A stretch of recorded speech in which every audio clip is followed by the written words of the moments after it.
حقه المجتهدون الذي لا يدركه بعد الحمم ولا يناله غوص الفتن الذي ليس لصفته حد محدود ولا نعت موجود ولا وقت محدود ولا أجل ممدود فترى الخلائق بقدرته والنشر الرياح برحمته وبالتدثر میدان ارضه اول دین معرفته وکمال معرفته التصدیق به وکمال التصدیق به التوحید وکمال التوحید هو اخلاص له نفی الصفت عن كل شهادة صفت انه غیر الموصوف انه غیر الصفات فمن وصف الله سبحانه فقد قرنه ومن قرنه فقد صنعه ومن صنعه فقد جزاه ومن جزاه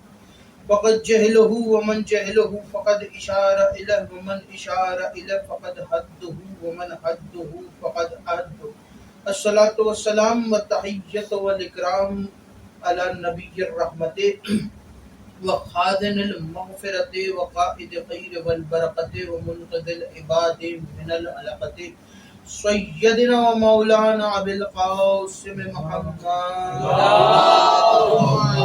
صلی علی محمد وعلی محمد وعلی آلہ الطیبین الطاہرین المعصومین المنتخبین المنتجبین ولعن اللہ ولا اعدائهم ومنکر فضائلهم وغاصب حقوقهم مجمعین اما بعد بسم اللہ الرحمن الرحیم خاندان صادقین پر بلند آواز سے صلوات صلی علی محمد دعا ہے پروردگار عالم سے کہ آپ حضرات کا اس فرش پہ چلایا میرا عظیم خالق اللہ اپنی بارگاہ میں قبول و منظور فرمائے آپ کو اس فرش پہ آنے کا بہترین اجر عطا فرمائے کوئی غم نہ دے سوائے غم حسین کے اللہ کو دعاؤں کی ایک دعا میرے اللہ قبر کی پہلی رات ہو زیارت امیر نصیب فرمائے قیامت کا دن ہو شفاعت شبیر نصیب فرمائے محشر کے روز خاتم قرآن خاتم دامن اہل بیت نصیب فرما ہمارے آخری وارث حضرت حجت کے ظہور میں تعجیل فرما ہمیں امام کے انوار و انصار میں شامل فرما ہمارے تمام زیارات مقدسہ کی حفاظت فرما خصوص شام کو ان لعنوں کے شر سے محفوظ فرما اور ہر انسان کو ہر عزادار کو مرنے سے پہلے لازمی ایک مرتبہ تمام زیارات مقدسہ کی زیارت نصیب فرما تمام دعاؤں کو قبولیت تک پہنچا سہارا درود کرے مل کے بلند آواز سے صلوات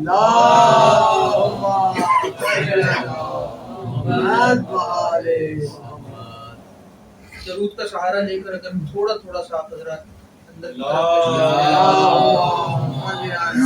طرف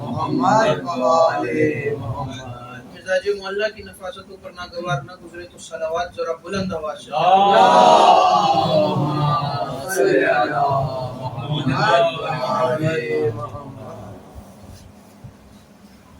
توجہ ہے بات شروع کی جائے مجلس اعزا بسلسلہ شہادت رئیس مذہب تشیع ابو عبداللہ عالم آل محمد سرکار امام جعفر صادق علیہ السلام منعقد ہے اور آج 25 شوال المکرم کی تاریخ نے جس تاریخ کو شہادت کا دن لکھا امام جعفر صادق تاریخ میں 2 ہی تاریخیں ملی ہیں ہر کسی کی تاریخ شہادت میں کئی مقامات پر تاریخ کے اندر ہر امام کی بہت زیادہ تاریخ شہادت موجود ہے لیکن یہ واحد امام ہیں کہ جن کی ایک ہی مہینے کے اندر 2 مرتبہ تاریخ کے اندر لکھا گیا کہ یا تو 15 شوال یا تو 25 شوال امام کی شہادت کا دن ہے دونوں منانے چاہیے ہمارے امام ہے تاکہ دنیا والوں کو پتہ چلے کہ علی والے اپنے ہر امام کو یاد رکھتے امام جعفر صادق علیہ السلام کی ذات مقدسہ پر گفتگو کرنا ہر کسی کے بس کی بات نہیں امام کی ذات پر گفتگو کرنے کے لیے کم سے کم زبان کا قرآن جیسا ہونا چاہیے امام کی ذات پر گفتگو وہ کرے جو کم سے کم آل محمد میں سے ہو یا ان کے اصحاب میں سے ہو۔ امام جعفر صادق علیہ السلام کی ذات پر تاریخ کے اندر جو پہلے 1400 سال پہلے تاریخ لکھی گئی اس کے اندر تو بہت کچھ ملتا ہے، لیکن آج بھی سائنس اور دنیا کے جتنے بڑے فلاسفر ہیں اور جتنے بڑے سائنسدان ہیں وہ اس بات کو تسلیم کرتے ہیں کہ کائنات کے اندر جتنے علم ہیں ان کی اگر کڑی سے کڑی ملائی جائے تو سب سے آخر میں جا کے امام صادق سے جڑتی ہے۔ ہر علم کو پڑھانے والی شخصیت کا نام امام جعفر صادق ہے۔ امام جعفر صادق کے بارے میں تاریخ میں لکھا ہے کہ ایک وقت میں 4000 طلاب کو پڑھایا کرتے تھے، اور یہ واحد امام ہے جو ایک وقت میں 4000 طلاب کو الگ الگ علوم پڑھاتے تھے۔ کوئی طب پڑھنے آتا تھا، کوئی سائنس پڑھنے آتا تھا، کوئی کیمیا پڑھنے آتا تھا، کوئی علم نجوم پڑھنے آتا تھا، کوئی علم جفر پڑھنے آتا تھا، کوئی کسی اور چیز کا علم پڑھنے آتا، یعنی کہ ہر علم امام نے پڑھایا۔ اور دنیا میں جسے سائنسدانوں کا باپ کہا گیا، بابائے کیمیا کہا گیا، جناب جابر ابن حیان کو، وہ بھی جناب امام صادق کے شاگرد تھے۔ اور تاریخ نے دیکھا کہ جتنے لوگوں نے امام بنائے اپنے، وہ بھی کہیں نہ کہیں کتنے زندگی میں سے کچھ ایسے برس ہیں جو انہوں نے امام کے ساتھ گزارے، یعنی کہ جو دوسروں نے فقہ بنائی وہ بھی کہیں نہ کہیں سے جا کے امام صادق سے جڑتی ہے۔ امام جعفر صادق کی ذات پر ایک مرتبہ کچھ لوگ، کچھ فلاسفر بیٹھے اور کہنے لگے کہ ہم ایک ایسا قانون دنیا کے اندر بنانا چاہتے ہیں کہ اس قانون کو قائم کرنے کے بعد پوری دنیا میں ہر طرف علم کی اور امن و امان کی فضا قائم ہو جائے۔ ایسا قانون بنانا چاہتے ہیں کہ اس قانون کچھ ہم سوالات نکالیں گے اور اس کے جوابات لیں گے، اس کے جوابات ایک ہی شخص نے اگر دیے ہوں گے تو ہم اس شخص کو اس پوری دنیا کا آئیڈل بنا دیں گے۔ توجہ رکھیے گا، اس پوری دنیا کا آئیڈل بنا دیں گے اور پوری دنیا کے اوپر یہ لازم قرار دے دیں گے کہ پوری دنیا اس شخص کو مانے، پوری دنیا اس شخص کی اتباع کرے، پوری دنیا اس شخص سے علم حاصل کرے۔ تو انہوں نے بیٹھ کر پوری دنیا میں سے 25-30 بڑے بڑے افراد کو الگ کیا گیا، اور 25-30 افراد کا جب نام ایک فہرست بنا لی گئی، ایک فہرست کو بنانے کے بعد اس فہرست میں حضرت موسیٰ کا نام بھی ہے، اس فہرست میں حضرت عیسیٰ کا نام بھی ہے، اس فہرست میں رام کا نام بھی ہے، اس فہرست میں کشن کا نام بھی ہے، اس فہرست میں اور مذاہب کے بھی خداؤں کے نام ہیں اور دیگر مذاہب کے بڑے بڑے فلاسفرز کے نام ہے۔ جب انہوں نے ایک فہرست تیار کر لی تو انہوں نے کہا اب قانون بنانا ہے، قانون بنانے کے لیے سوالات چاہیے، ہم ان سوالات کے جوابات کو ڈھونڈیں گے اور جس نے ان سب سوالات کے جوابات دیے ہوئے ہم اس ایک شخص کو چن لیں گے۔ ڈھونڈتے ڈھونڈتے انہوں نے ڈھونڈنا شروع کیا کہ ایسا کون سا شخص ہے کہ جس نے موت کے اوپر بھی گفتگو کی ہے، ایسا کون سا شخص ہے جس نے حیات کے اوپر بھی گفتگو کی ہے، ایسا کون ہے جس نے کیمیا کے اوپر بھی گفتگو کی ہے، ایسا کون ہے جس نے بایولوجی کے اوپر بھی گفتگو کی ہے، ایسا کون ہے جس نے کیمسٹری پہ بھی گفتگو کی ہے، ایسا کون ہے جس نے میتھس پہ بھی گفتگو کی ہے، ایسا کون ہے جس نے فزکس پہ بھی گفتگو کی ہے، ایسا کون ہے جس نے دنیا کے ہر علم پر گفتگو کی ہے۔ جب ڈھونڈتے ڈھونڈتے اسی دور میں ایک ایگزیبیشن سجی جس کا نام رکھا گیا مدر ڈے کے حوالے سے، اور اس ایگزیبیشن کے اندر کہا گیا کہ مائیں اپنے بچوں کے ساتھ آئے، چھوٹے بچوں کے ساتھ مائیں آئے۔ تو انہوں نے اس ایگزیبیشن کے اندر ان بڑے بڑے فلاسفرز کو بلایا کہ جو اس قانون کو بنانا چاہ رہے تھے۔ وہ فلاسفرز، آپ توجہ رکھیے گا، فلاسفرز آئے اور انہوں نے دیکھا کہ مائیں ہمیشہ اپنے بچے کو سیدھی جانب اٹھاتی ہیں۔ تو انہوں نے ایک ایک کر کے سب کا انٹرویو لیا اور انٹرویو لینے کے بعد کہا کہ یہ بتاؤ کہ جب آپ اپنے کسی چھوٹے بچے کو سلاتی ہیں تو اپنے کس جانب سلاتی ہیں؟ تو ساری ماؤں نے ایک ہی جواب دیا کہ ہم اپنے بچوں کو اپنی سیدھی جانب سلاتی ہیں۔ تو کہنے والوں نے پوچھا کہ بتاؤ الٹی جانب کیوں نہیں سلاتے؟ تو کہا ماؤں نے کہا کہ ہم نے دیکھا ہے کہ جب ہم اپنی سیدھی جانب سلاتے ہیں اپنے بچے کو تو بچہ اطمینان سے سو رہا ہوتا ہے، لیکن جب بچے کو الٹی جانب سلاتے ہیں تو بچہ اچانک چونک کے اٹھ پڑتا ہے اور رو پڑتا ہے۔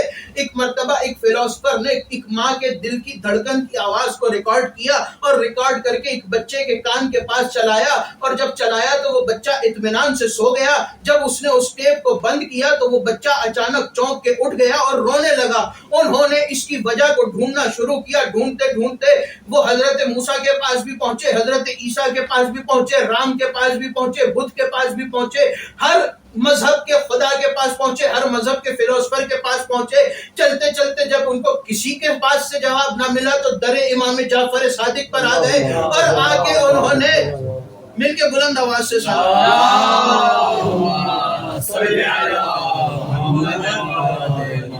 آکے انہوں نے امام کے اس قول کو پڑھا کہ ماؤں کو چاہیے کہ اپنے بچوں کو اپنی سیدھی جانب سلایا کرے، اپنے سیدھی جانب اٹھایا کرے، تاکہ ماؤں کے بچے ان کے دل کی دھڑکن کی آواز اچھے طریقے سے سن سکے۔ جب امام کا یہ قول پڑھا تو انہوں نے کہا کہ بس یہی وہ شخص ہے کہ جس کے پاس ہر علم کا جواب ہے، یہی وہ شخص ہے کہ جس کے پاس ہر سوال کا جواب ہے۔ تو وہ 25-30 اسکالرز جو تھے انہوں نے ارادہ کیا کہ اس کی ذات پر کتاب لکھی جائے، اس شخصیت پر کتاب لکھی جائے، اور وہ فلسفر ایک ملک کے نہیں بلکہ اس کے اندر جرمنی کے فلسفر، اس کے اندر فرانس کے فلسفر، اس کے اندر یورپ کے فلسفر، برطانیہ کے فلسفر، اس کے اندر ایران کے فلسفر، اس کے اندر لبنان کے علماء تھے، اس کے اندر دوسرے ممالک کے علماء تھے۔ پوری دنیا میں سے 25 ممالک میں سے وہ 25 سے 30 علماء کو اکٹھا کیا گیا، 25 سے 30 فلسفرز نے جمع ہو کے کتاب لکھنے کا ارادہ کیا۔ جب وہ سارے ایک مقام پر جرمنی کے اندر جمع ہو گئے تو انہوں نے کہا کہ اب آپس میں بانٹ لو کہ کون کس موضوع پر لکھا گا اور کون کس موضوع پر ریسرچ کرے گا۔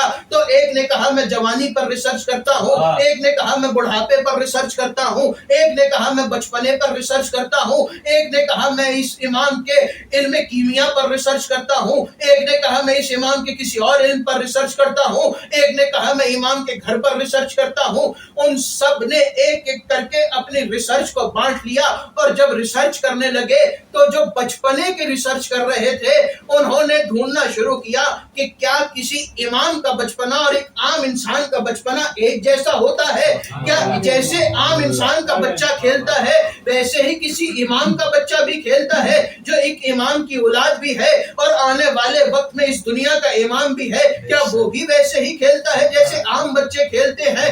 جب انہوں نے اس چیز کو ڈھونڈنا شروع کیا اور ریسرچ کرنا شروع کی تو انہوں نے کہا کہ ہاں یہ تو سمجھ میں آیا کہ اگر امام بچپنے میں ہو تو کھیلتا ضرور ہے، اگر امام بچپنے میں ہو تو کھیلتا ضرور ہے، اس لیے کہ اگر امام بچپنے میں کھیلے نہیں بلکہ کتابیں لکھنا شروع کر دے اور ممبر پر بیٹھ کر گفتگو کرنا شروع کر دے تو دنیا والے حیران ہو جائیں گے کہ ایک بچہ اتنی بڑی کتاب کیسے لکھ سکتا ہے، ایک بچہ ایسا خطبہ کیسے دے سکتا ہے۔ ٹھیک ہے کہیں کہیں اماموں نے جھلک دکھائی ہے اپنے علم کی بچپنے میں۔ جب پوری ریسرچ کی گئی تو ایک واقعہ ملا امام جعفر صادق علیہ السلام کے دور کا۔ لکھنے والے نے لکھا کہ ابو حنیفہ روایت کر رہا ہے، ابو حنیفہ کہتا ہے کہ ہم امام کی بزم میں بیٹھے ہوئے تھے، امام کا بچپن سنیے گا۔ ابو حنیفہ کہتا ہے ہم امام صادق کی بزم میں بیٹھے ہوئے تھے اور امام ہمیں تعلیم دے رہے تھے اور ہم امام سے فیض یاب ہو رہے تھے، امام کے علم سے امام ہمیں پڑھا رہے تھے کہ اچانک ہم نے دیکھا کہ 4 یا 5 برس کے امام موسی کاظم کھیلتے کھیلتے ایک بکری کے بچے کا کان پکڑ کے بزم امام صادق میں داخل ہوئے، اور وہ کہتا ہے کہ ہم سمجھے کہ امام بکری کے بچے سے ویسے ہی کھیل رہے ہیں جیسے عام لوگوں کے بچے کھیلتے ہیں، عام انسانوں کے بچے کھیلتے ہیں۔ ابو حنیفہ کہتا ہے لیکن ہماری حیرت وہاں پر آ کر ختم ہو گئی کہ جب ہم نے دیکھا کہ 4 یا 5 برس کے امام موسی کاظم اس بکری کے بچے کے کان کو پکڑ کے لائے اور لا کر امام کی بزم میں کھڑا کیا اور قرآن کو پڑھنا شروع کیا۔ قرآن کو پڑھنے کے بعد امام نے کہا جلدی کر خدا کا سجدہ کر، جلدی جلدی خدا کا سجدہ کر۔ تو انہوں نے لکھا کہ امام بچپن میں کھیلتے تو ضرور ہے لیکن ان کا کھیل عام انسانوں کے بچوں سے الگ ہوتا ہے۔ کوئی کھیلتے کھیلتے آدم بنا دیتا ہے، کوئی کھیلتے کھیلتے عیسیٰ کو خلق کر دیتا ہے، کوئی کھیلتے کھیلتے جنت دے دیتا ہے، کوئی کھیل کھیل میں راہب کو 7 بیٹے عطا کر دیتا۔ تو ہر امام کا بچپن الگ ہے، ہر امام بچپنے میں کھیل رہا ہے۔ اور ایک مرتبہ ایک شخص نے کہا کہ میں امام کی جوانی پر ریسرچ کروں گا، اور جب جوانی پر ریسرچ کرنا شروع کی اس نے، تو اس نے دیکھا کہ امام کی جوانی امام کے بچپنے سے بالکل مختلف ہے۔ بے شک امام بچپنے میں بھی علم کی جھلک دکھاتے آئے ہیں، لیکن جیسی جھلک امام نے اپنے علم کی اپنی جوانی میں دکھائی ہے، ویسی جھلک کسی نے نہیں دکھائی۔ ہر امام مولا علی سے لے کے امام زمانہ تک ہر امام نے اپنے علم کی جھلک اپنی جوانی میں دکھائی ہے۔ ممبر پر بیٹھ کر ہر سوال کا جواب دیا ہے، ممبر پر بیٹھ کر ہر سوال کا جواب دیا ہے، ہر مشکل کو حل کیا ہے۔ امام اپنی جوانی میں اپنا علم ظاہر کرتا ہے۔ اور لکھنے والے نے لکھا کہ امام ایک مرتبہ تشریف فرما تھے اور مولا علم دے رہے تھے کہ ایک دہریہ مولا کی بزم میں آیا اور آ کر کہنے لگا کہ اے ابن رسول اللہ، میں کسی خدا کو نہیں مانتا، توجہ، میں کسی خدا کو نہیں مانتا، میرا عقیدہ یہ ہے کہ یہ دنیا خود ہی خلق ہوئی ہے، یہ دنیا مادے اپنی حرکت میں آئے اور یہ دنیا خلق ہو گئی۔ امام نے کہا اچھا یہ ہے تیرا عقیدہ؟ مولا نے کہا بتا کیوں آیا ہے میری بزم میں؟ اس نے کہا مولا میں آپ سے علم حاصل کرنے آیا ہوں۔ امام کی یونیورسٹی وہ یونیورسٹی تھی، امام کی جامعہ وہ جامعہ تھی جہاں ہر مذہب کا شخص آ رہا تھا۔ امام کسی کو کسی کے مذہب پر کچھ کہتے نہیں تھے۔ امام کہتے تھے ہندو نے آنا ہے تو ہندو آ جائے، عیسائی نے آنا ہے تو عیسائی آ جائے، یہودی نے پڑھنا ہے تو یہودی آ جائے، دہریوں نے پڑھنا ہے تو دہریے آ جائے۔ دہریہ مولا کی بزم میں آ گیا اور پڑھنے لگا۔ ایک مرتبہ کچھ دن گزرے تو ایک شیشی کے اندر کچھ مادوں کو جمع کر کے کیچڑ کو جمع کر کے اس مادوں کے ساتھ امام کے سامنے لے آیا۔ کچھ دن رکھنے کے بعد تو کہنے لگا کہ مولا اس شیشی کے اندر جو کیڑے ہیں ان کا خالق میں ہوں، اس شیشے کی بوتل کے اندر جو کیڑے ہیں ان کا خالق میں ہوں۔ اب وہ سمجھ رہا تھا کہ امام یہاں پہ پوچھیں گے کہ بتائیے کیسے پیدا ہوئے، تو میں کہوں گا کہ یہ میں نے مادے جمع کیے تھے، اس مادوں کو میں نے کچھ دن کے لیے رکھ دیا تھا، اور جب رکھ دیا تو اس کے اندر کیڑے پیدا ہو گئے۔ جب امام میری بات کے اوپر حیرانی کریں گے تو میں کہوں گا کہ میں بھی تو اتنے عرصے سے یہی کہہ رہا ہوں کہ کائنات خود بخود وجود میں آئی ہے، کائنات کو بنانے والا کوئی خدا نہیں ہے، لیکن وہ کیا جانے کہ آگے امام جعفر صادق بیٹھے ہیں، آگے اس کے وہ بیٹھا ہے جو ایک وقت میں 4000 علوم پڑھاتا ہے۔ امام صادق نے کہا کہ ایک مرتبہ پھر سے سوچ لے کہ کیا ان کیڑوں کا خالق تو ہی ہے؟ ایک مرتبہ پھر سے سوچ لے کیا ان کیڑوں کا خالق تو ہی ہے؟ اس نے کہا ہاں مولا ان کیڑوں کا خالق میں ہی ہو۔ امام نے کہا ہمارا توبہ کا در کھلا رہتا ہے، پھر سے سوچ لے کیا ان کیڑوں کا خالق تو ہی ہے؟ اس نے کہا ہاں میں ہی ان کیڑوں کا خالق ہوں۔ امام نے کہا اچھا اگر تو ان کیڑوں کا خالق ہے تو پھر یہ بتا کہ اس کے اندر نر کتنے ہیں اور مادہ کتنے ہیں؟ اس کے اندر نر کتنے ہیں اور مادہ کتنے ہیں؟ حیران ہو کے کہنے لگا مولا میں نہیں جانتا۔ تو مولا نے کہا تو کیسا خالق ہے کہ اپنی مخلوق کے بارے میں نہیں جانتا؟ تو اس نے کہا مولا کہ آپ جانتے ہیں۔ تو امام نے کہا تو چاہے تو میں تجھے یہ بھی بتا سکتا ہوں کہ اس کے اندر نر کتنے ہیں، اس کے اندر مادہ کتنی ہے، اس کے اندر سے کون سا کیڑا کس وجہ سے مرے گا، اس کے اندر کون سا کیڑا کتنا عرصہ زندہ رہے گا، میں تجھے ہر چیز بتا سکتا ہوں۔ وہ سجدے میں گرا اور سجدے میں گر کر کہنے لگا جس کو اتنا کچھ معلوم ہو یا تو وہ خود خدا ہے یا پھر یہ ثابت ہوتا ہے کہ اس کے سامنے دنیا کو بنایا گیا ہے، اس کے سامنے دنیا کو بنایا گیا ہے۔ اور توجہ مکمل طور پر میری طرف رکھیے گا، بات کا اختتام حضرت امام صادق علیہ السلام باواز بلند نعرہ رسالت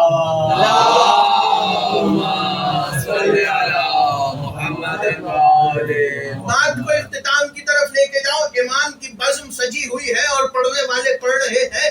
ابو حنیفہ نے بھی امام سے پڑھا، مالک نے بھی امام سے پڑھا، شافعی نے بھی امام سے پڑھا، حنبل نے بھی امام سے پڑھا، اور ایک نام آپ کے حوالے کروں، بہلول نے بھی امام ہی سے علم حاصل کیا ہے۔ بہلول جو پوری دنیا جس کو دیوانہ کہتی ہے، اس نے بھی مولا کے ساتھ علم حاصل کیا ہے، اور یہ شافعی اور مالکی اور ان سب کا کلاس فیلو تھا جناب بہلول، مولا کے حکم پر دیوانہ بن کے گھوم رہا تھا۔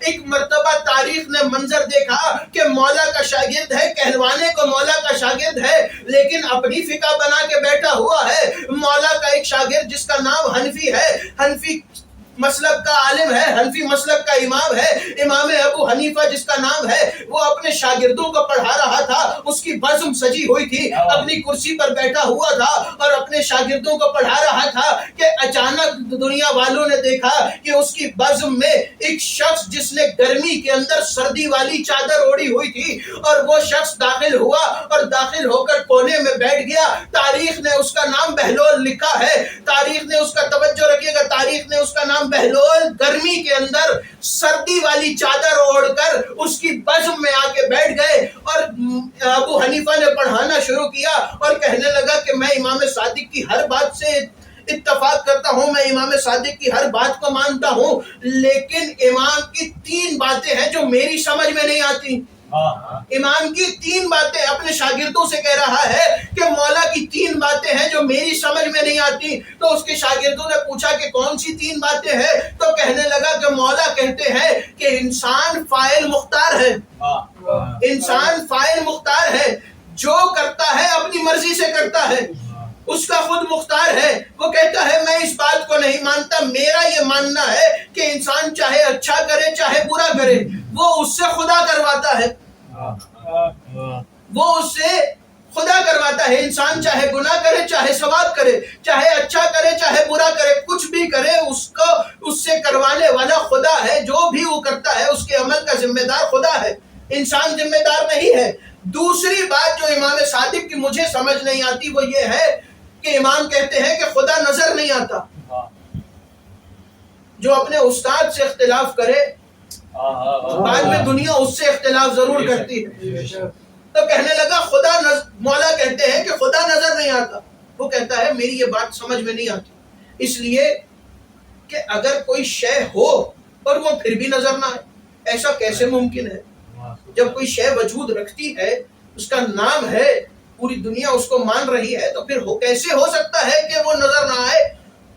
تو تاریخ نے لکھا کہ اس نے اپنی کتاب کے اندر لکھا کہ میں نے 99 مرتبہ خدا کو خواب میں دیکھا، 99 مرتبہ میں نے خدا کی خواب میں زیارت کی۔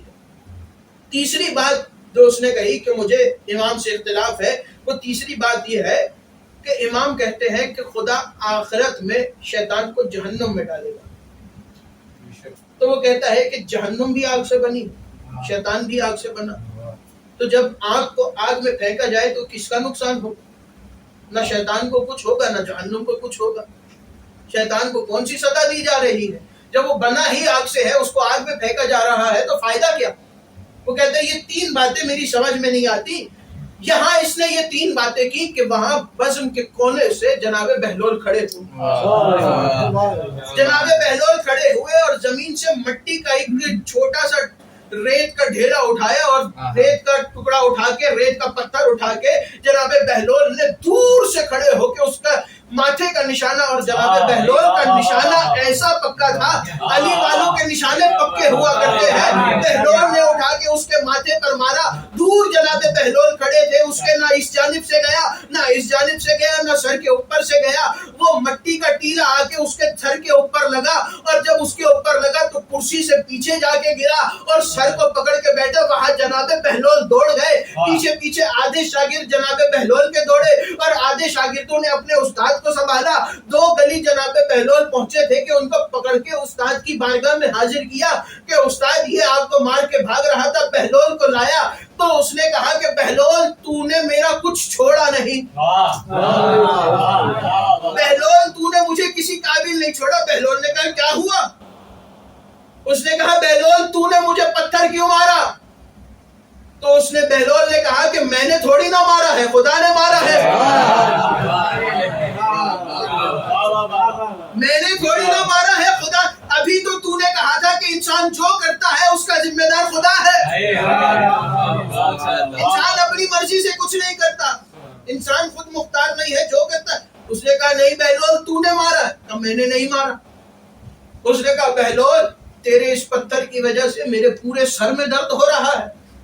تو بہلول نے کہا کہ یہ بتا کہ میں نے تجھے کیا مارا؟ تو اس نے کہا کہ تو نے مجھے مٹی کا پتھر مارا۔ تو بہلول نے کہا تو کس چیز سے بنا ہے؟ تو اس نے کہا میں مٹی سے بنا ہوں۔ تو کہا پھر یہ بتا کہ تجھے کیسے لگی؟ جب میں نے تجھے مٹی سے مارا، تو بھی مٹی سے بنا ہے، مٹی کو مٹی ماری جائے تو کیسے لگ سکتا ہے؟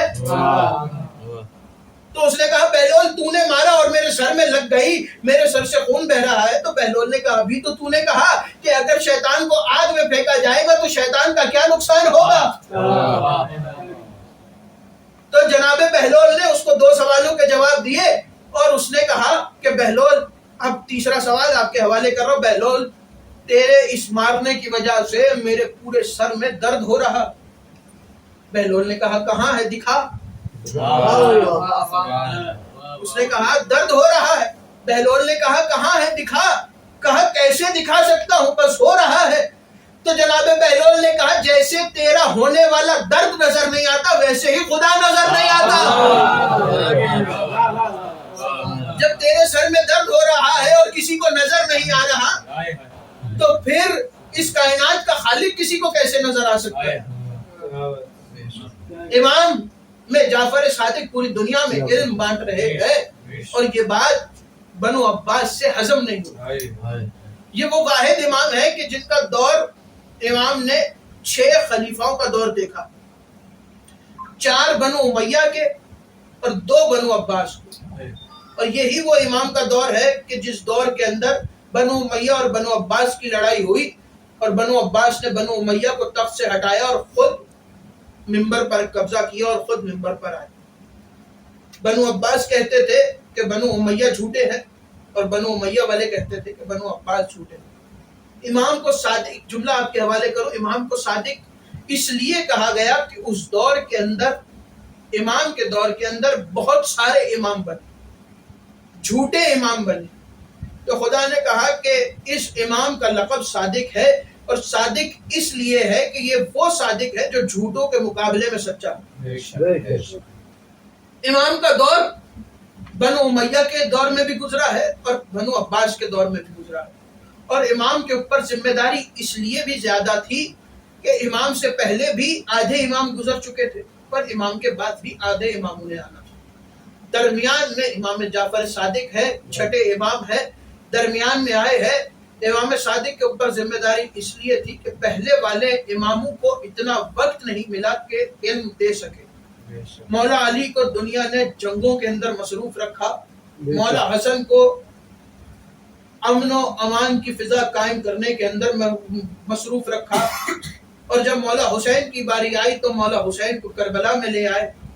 مولا سجاد اور امام باقر کی آدھی زندگی زندان میں گزر گئی اور سختیاں جھیلتے ہوئے گزر گئی، اور جب علم دینے کا وقت آیا تو امام سجاد کو بھی زہر دے دیا گیا اور امام محمد باقر کو بھی زہر دے دیا گیا۔ اس امام کے اوپر ذمہ داری اس لیے زیادہ تھی کہ امام کے دور میں بہت سارے جھوٹا دعویٰ کرنے والے امام اٹھے، اور امام نے علم اس لیے دیا کہ تاکہ دنیا والوں کو پتہ چلے کہ سچوں کا گھرانہ کون سا ہے اور اس دنیا کے اندر حقیقی علم کے وارث کون ہے، میرے بعد علم کا وارث کون ہے، میرے سے پہلے علم کا وارث کون تھا۔ امام نے پوری دنیا کو علم دیا۔ اپنے شاگردوں کو علم دینے کے بعد امام نے کہا کہ جاؤ اور جا کے پوری دنیا میں پھیل جاؤ، اور جس کا جہاں جا سکتے ہو وہاں چلے جاؤ اور جا کے پوری دنیا والوں کو علم پہنچاؤ۔ آج دنیا میں جتنے علوم پڑھائے جا رہے ہیں امام صادق سے منسوب ہے۔ امام جعفر صادق کا وہ دور تھا کہ جب امام کی یونیورسٹی، امام کی جامعہ قائم ہو گئی اور 4000 شاگرد امام سے پڑھ کے جانے لگے، تو بنو عباس والے یہ برداشت نہ کر سکے اور فوراً حکم دیا گیا کہ امام کی جامعہ کو بند کیا جائے اور امام کو گھر کے اندر نظر بند کر دیا جائے۔ تاریخ نے لکھا کہ 1 سال یا 2 سال امام کو گھر کے اندر نظر بند رکھا گیا، یعنی کہ یوں سمجھیے کہ امام کو ایک حساب سے زندان میں ہی رکھا گیا۔ امام اپنے گھر کے اندر قید ہے، نہ گھر سے باہر جا سکتے ہیں، نہ کسی سے اجازت کے بغیر ملاقات کر سکتے ہیں۔ امام ان کی مرضی سے کسی کے ساتھ نہیں مل سکتے۔ ایک مرتبہ مدینے میں شور اٹھا کہ مدینے والوں محرم کا چاند آسمان پہ نمودار ہو گیا، مدینے والوں محرم کا چاند آسمان پہ نمودار ہو گیا۔ یہ شور اٹھنا تھا کہ پورا مدینہ دوڑا، بنو ہاشم کے محلے کی طرف پورا مدینہ دوڑا اور سارے دوڑتے جا رہے ہیں۔ ایک شخص جو روایت کر رہا ہے، راوی کہتا ہے کہ میں نے دیکھا کہ پورے مدینے کی گلیوں میں رش ہے اور سارے لوگ ایک جانب دوڑتے جا رہے ہیں۔ اس رش میں سے میں نے ایک شخص کو نکالا اور روک کے پوچھا کہ اے جانے والوں کہاں جا رہے ہو دوڑ دوڑ کے؟ تو اس نے کہا کہ کیا تجھے نہیں معلوم کہ محرم کا چاند آسمان پہ نمودار ہو گیا ہے؟ اس نے کہا ہاں مجھے معلوم ہے محرم کا چاند نمودار ہو گیا ہے، تم لوگ کہاں جا رہے ہو؟ کہا جب بھی مدینے میں محرم کا چاند نمودار ہوتا ہے ہم بنو ہاشم کے محلے میں امام صادق کے گھر جا کے امام جعفر صادق کو ان کے دادا کا پرسہ دیتے ہیں، آج بھی ہم وہی جا رہے ہیں۔ وہ کہتا ہے میں اس رش میں شامل ہو گیا اور دوڑتے دوڑتے امام صادق کے گھر پہ پہنچا۔ جب میں امام کے گھر پہ پہنچا ابھی میں گھر کے باہر کھڑا تھا کہ گھر کے اندر سے گریے کی آواز آ رہی تھی، یوں لگتا تھا کہ کوئی ایسا گریہ کر رہا ہے جیسے اس کا کوئی جوان مر گیا ہو، کوئی ایسے گریہ کر رہا ہے جیسے اس کا باپ مر گیا ہو۔ وہ کہتا ہے میں گھر کے اندر داخل ہوا، رونے والا نظر نہیں آ رہا تھا، سارے پرسہ دے کے جا رہے تھے۔ وہ کہتا ہے کس کو پرسہ دے رہے ہو؟ ایک شخص نے کہا ذرا زمین پر دیکھو۔ وہ کہتا ہے جب میں نے زمین پر دیکھا تو امام صادق زمین پر لیٹ کر تڑپ رہے تھے اور آسمان کو دیکھ کر واہ حسینہ واہ غربتہ کی آواز بلند کر رہے تھے۔ کہا مولا اس طرح گریہ کرنے کی وجہ کیا ہے؟ کہا آسمان پہ محرم کا چاند طلوع ہو گیا، میں علی اکبر کو یاد کر رہا ہوں، میں اپنے دادا حسین کو۔ ہاں دادارو، یہ وہی امام ہے کہ جنہوں نے مجلس کا سلیقہ سکھایا ہے، یہ وہی امام ہے کہ جن کے گھر جب مجلس برپا ہوئی اور جب بار بار مجلس برپا ہوئی تو حکومت وقت نے مجلس پہ بھی پابندی لگوا دی اور ایک مرتبہ حکم دیا گیا کہ امام کے گھر کو آگ لگا دی جائے۔ عزادارو، تاریخ نے دیکھا کہ اس گھر آل محمد کے گھرانے کے دروازوں پر 3 مرتبہ آگ لگی ہے۔ پہلی مرتبہ رسول اللہ کی شہادت کے ٹھیک 2 دن کے بعد ایک مرتبہ مدینے والوں نے منظر دیکھا کہ رسول کی دختر کے دروازے پر آگ لگائی گئی اور رسول کی بیٹی رو کر کہتی رہی ظالموں میں علی کو باہر نہ بھیجوں گی، میرے دروازے کو نہ جلاؤ۔ کسی نے نہ سنا اور ایک مرتبہ دروازے پہ لات ماری اور لات مار کے عزادارو ایسی آواز بلند ہوئی، ایک مرتبہ سیدہ کی آواز آئی یا علی میری پسلیاں ٹوٹ گئی، یا علی میرا محسن مارا۔ دوسری مرتبہ اس گھرانے کے گھر کو جب آگ لگائی گئی 61 ہجری 10 محرم کا دن شام غریبہ کے وقت خیموں کو آگ لگا دی گئی۔ کوئی مرد نہیں ہے کہ جو حفاظت کر سکے، اکیلی علی کی بیٹی ٹوٹا ہوا نیزہ لے کر بچوں کی حفاظت کر رہی۔ تیسری مرتبہ امام جعفر صادق کے گھر کو آگ لگائی گئی۔ عزادارو، آدھی رات کا وقت تھا کہ امام کے گھر کو آگ لگا دی گئی، امام کے دروازے کو آگ لگا دی گئی۔ امام کی جب آنکھ کھلی امام نے بچوں کو جگایا۔ عزادارو، اصحاب کو خبر ہوئی، اصحاب دوڑتے ہوئے آئے۔ جب اصحاب آئے تو اصحاب کہتے ہیں کہ ہم نے دیکھا کہ مولا آپ کو نہیں بجھا رہے بلکہ دیوار کا سہارا لے کے بیٹھے ہوئے ہیں اور زاروں قطار گریہ کر رہے ہیں۔ ایک شخص آگے بڑھا اور بڑھ کے کہا مولا کیا ہوا؟ مولا کیا آگ کا غم ہے؟ مولا کیا آگ کے اندر کوئی بچہ جل گیا ہے؟ مولا کیا کوئی نقصان ہو گیا ہے؟ کہ آگ دیکھ کر مجھے میری دادی زینب یاد آ گئی، وہ شام غریبہ کا میدان، جلتے ہوئے خیمے۔ حمید کہتا ہے میں نے اپنی آنکھوں سے دیکھا ایک بی بی بار بار خیمے کے قریب جاتی ہے اور پیچھے ہٹتی ہے۔ ایک مرتبہ نادی علی پڑھ کے خیمے میں داخل ہوئی۔ حمید کہتا ہے چند لمحوں بعد وہ بی بی ایک جوان کو کاندھوں پہ لے کے خیمے سے باہر۔ عزادارو، امام صادق کے گھر کو آگ لگی، امام اپنی دادی کو یاد کر رہے ہیں۔ عزادارو خدا کی لعنت ہو منصور دوانگی پر، اس ملعون نے مولا کو دربار میں بلایا۔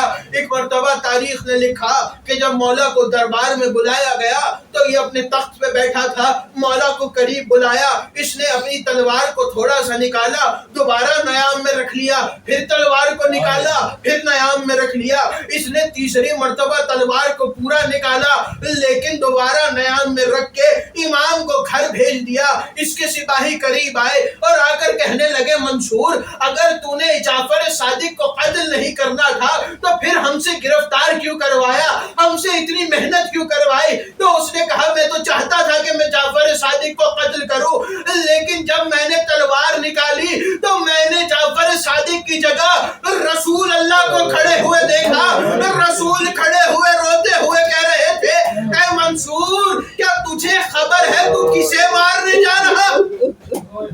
کیا تجھے معلوم ہے تو کسے مارنے جا رہا ہے؟ آخری جملہ سن لینا عزادارو، جب منصور تلوار سے قتل نہ کر سکا تو ایک مرتبہ انگوروں میں زہر ملا کے امام کے گھر بھیجے گئے۔ عزادارو امام نے چند دانے تناول فرمائے، امام نے چند دانے کھائے اور امام اس دنیا سے رخصت ہوئے۔ امام موسی کاظم نے جنازہ پڑھایا، امام موسی کاظم نے غسل دیا، امام موسی کاظم نے کفن دیا۔ عزادارو وہ کفن اور غسل دے رہا ہے جس کا اپنا جنازہ زنجیروں میں جکڑے بغداد کے پل پہ رکھا جائے گا۔ عزادارو کفن پہنایا گیا، پورے مدینے میں سب سے بڑا جنازہ امام جعفر صادق کا ہوا، تاریخ میں سب سے بڑا جنازہ ہوا۔